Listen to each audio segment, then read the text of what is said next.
Welcome back viewers. Programme जे हिस्से में ज़िक्र कंदासीं अटे जी खोट जो सॼे मुल्क अंदरि आम तौर ते ऐं ख़ासि तौर ते सिंध अंदरि अटे जे बहिरान सबबु हज़ारे माण्हू परेशान आहिनि। तव्हां जे साम्हूं आहिनि ही मंज़र जिते तव्हां ॾिसो पिया त डिस्ट्रीब्यूशन वारियूं जेके गाॾियूं पहुचनि पियूं या जन फ्लोर मिल्स ते अटो डिस्ट्रीब्यूट कयो वञे पियो पैसनि सां रिआयती अघ ते। उते तमामु वॾे अंग में सवनि में कतारूं लॻल आहिनि माण्हुनि जूं, ख़रीदारनि जूं। अटो अणलभ थी वियो आहे।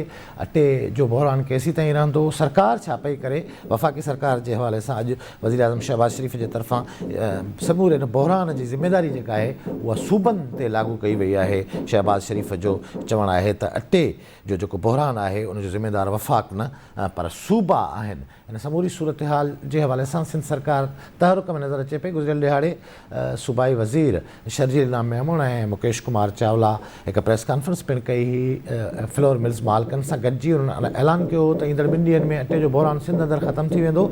समूरी सूरत हाल जो जाइज़ो वठण लाइ मूंसां गॾु टेलीफोन लाइन ते मौजूदु आहे कराची सां तालुक़ु रखंदड़ नाले वारो सहाफ़ी अमीन सुमरो। अमीन सुमरो साहब, अस्सलाम वालेकुम। जी वालेकुम अस्सलाम गाज़ी साहब। अमीन साहब, अटे जो बहिरान आहे, सॼी सिंध में माण्हू किलो अटे लाइ परेशान आहिनि।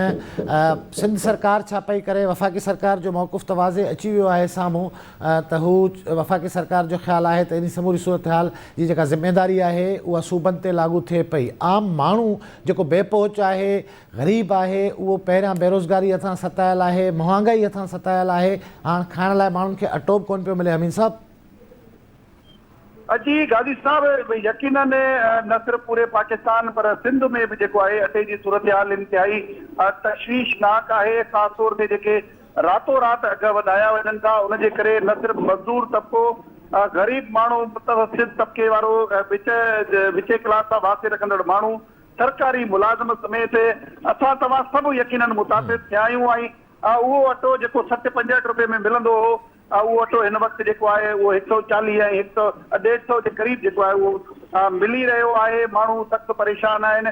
सस्तो अटो सिंध हुकूमत जे तरफ़ां सब्सिडाइज़ जेको आहे उहो ॾिनो वञे पियो, पर उहो जेको आहे एतिरे मिक़दार में मार्केट में अवेलेबल न आहे जो उहो सभिनी जूं ज़रूरतूं पूरियूं करे सघे।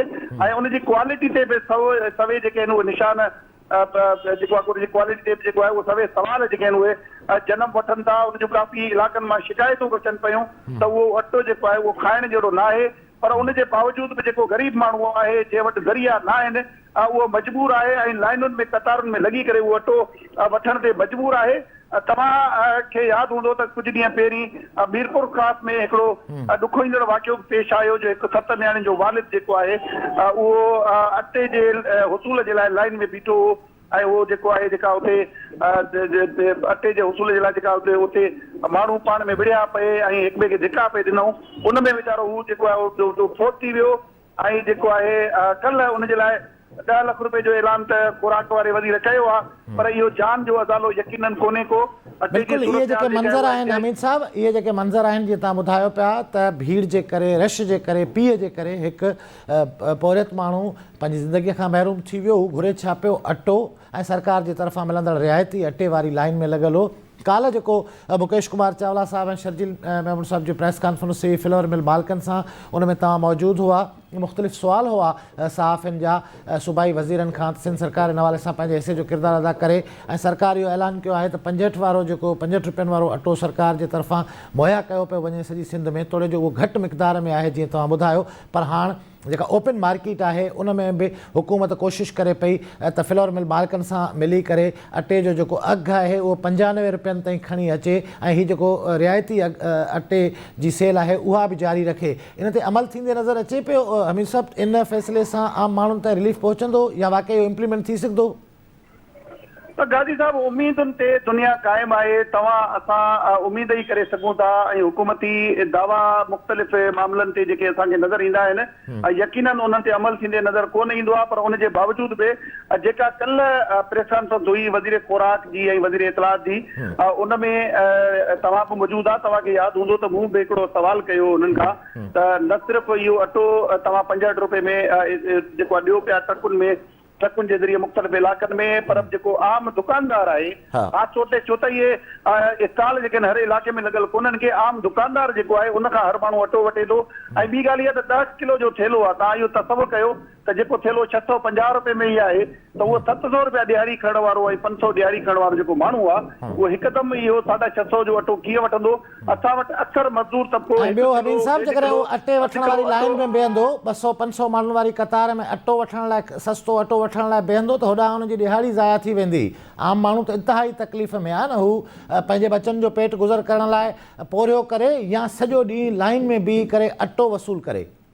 जी जी यकीनन इहा सूरत तशवीशनाक आहे ऐं असां हुननि खां इहो बि चयो त घटि में घटि को अहिड़ो एमरजेंसी को हेल्पलाइन नंबर या इलाइक़े जा जेके असांजा सरकारी जेके आहिनि ऑफिसर इंतिज़ामी ऑफिसर जिन जे मथां इहा ज़िमेदारी आहे त उहे न सिर्फ़ु महांगाई ते कंट्रोल कनि पर हे ख़ासि तौर ते अटे समेत जेके न्यू हुकूमती हिदायतूं हूंदियूं आहिनि कमिश्नर जे तरफ़ां जेके रेट लिस्ट जारी कई वेंदी आहे मुख़्तलिफ़ आम वाइपे जे शयुनि जी त उन्हनि ते अमल कराइण जे लाइ हू पाबंद आहिनि।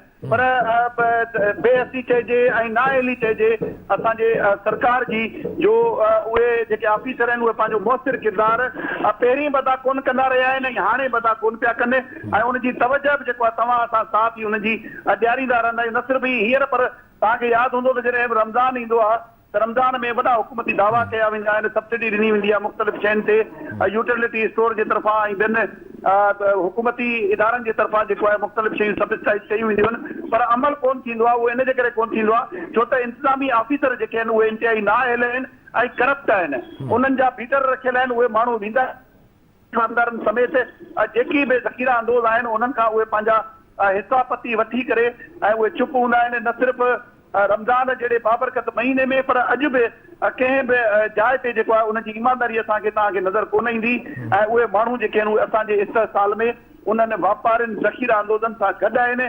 फ्लोर मिल एसोसिएशन वारा तव्हां ॾिठो हूंदो कल्ह हिन में मौजूदु हुया वज़ीर जी प्रेस कॉन्फ्रेंस में ॾाढा शकुलुनि मां सूरतुनि मां त ॾाढा हिकिड़ा चङा पे नज़र आया पर उन्हनि जा जॾहिं असांखे करतूत मार्केट में जाइज़ो वठूं था साम्हूं अचनि था त वरी बि जेको आहे तौबा ताइब करण ते दिलि चवे थी छो त इन्हनि माण्हुनि ॼाणी वाणी न सिर्फ़ु ज़ख़ीरा अंदोज़ी कई आहे पर ब्लैक मार्केटिंग ऐं जेके अघनि में जेको अथरातू इज़ाफ़ो आहे उन में बि इहे माण्हू मुलविस रहिया आहिनि। शायदि इन्हनि खे लॻे थो त अलाह खे जवाबु नाहे ॾियणो ऐं हुकूमती इदारा जेके आहिनि उहे हिननि सां बिट आहिनि। इन्हनि माण्हुनि जी जॾहिं वज़ीरनि ताईं रसाई थी सघे थी त इहे माण्हू जेके नंढा ऑफिसर आहिनि उन्हनि खे तव्हां हिन मां अंदाज़ो लॻाए सघो था त उहे केतिरो पंहिंजे ख़ातिर उन में आणींदा हूंदा। वॾी महिरबानी अव्हांजी हमीद सुमरो साहब। अपडेट कयो व्यूअर्स हमीद सुमरो साहब जो तजियो तव्हां ॿुधो। अटे जो बहरान सॼे मुल्क में आहे, सिंध में माण्हू ॾाढी तकलीफ़ में आहिनि। सरकार जे तरफ़ां इहो ऐलान कयो वियो आहे त ईंदड़ 24 कलाक गुज़री चुका आहिनि। ईंदड़ 24 कलाकनि अंदरि अटो सिंध में 95 रुपए किलो ओपन मार्केट में हूंदो जॾहिं त 65 रुपए किलो जेको रिआयती अघ ते अटो सिंध सरकार फराहम करे पई मुख़्तलिफ़ स्टॉलनि ते उहो पिणु जारी रहंदो। पर बदकिस्मती इहा आहे त जेको सिंध सरकार जे तरफ़ां मिलंदड़ रिआयती अटो आहे जंहिंजे हवाले सां ॿुधायो वञे पियो त डेली रोज़ानो जे बुनियाद ते सिंध सरकार 60 लख ॿाचका या इहे 10 किलो वारा थेला डिस्ट्रीब्यूट करे पई 65 रुपए किलो जे हिसाब सां। इहे माण्हुनि ताईं घणनि माण्हुनि ताईं नथा पहुची सघनि जंहिंजे करे असां हीअ ॾिसूं था त लाइनूं लॻियल आहिनि माण्हुनि जूं।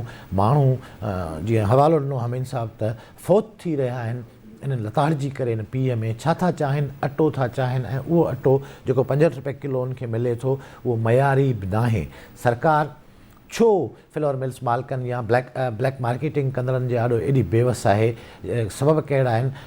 कणिक इम्पोर्ट कई वई आहे परॾेह मां इहो ॿुधायो वञे पियो। असां उमेद कंदासीं त ईंदड़ ॾींहं ॿिनि में अटे जो जेको बहरान आहे सिंध में उन ते वाक़ई बि सरकार ज़ाब्तो आणण में कामयाबु थी वेंदी। व्यूअर्स वक़्तु थिए पियो मुंहिंजे प्रोग्राम जो पंहिंजी पुॼाणी खे। ईंदड़ प्रोग्राम ताईं मेज़बान गाज़ी झंडेर खे ॾींदा इजाज़त। अल्लाह वाही।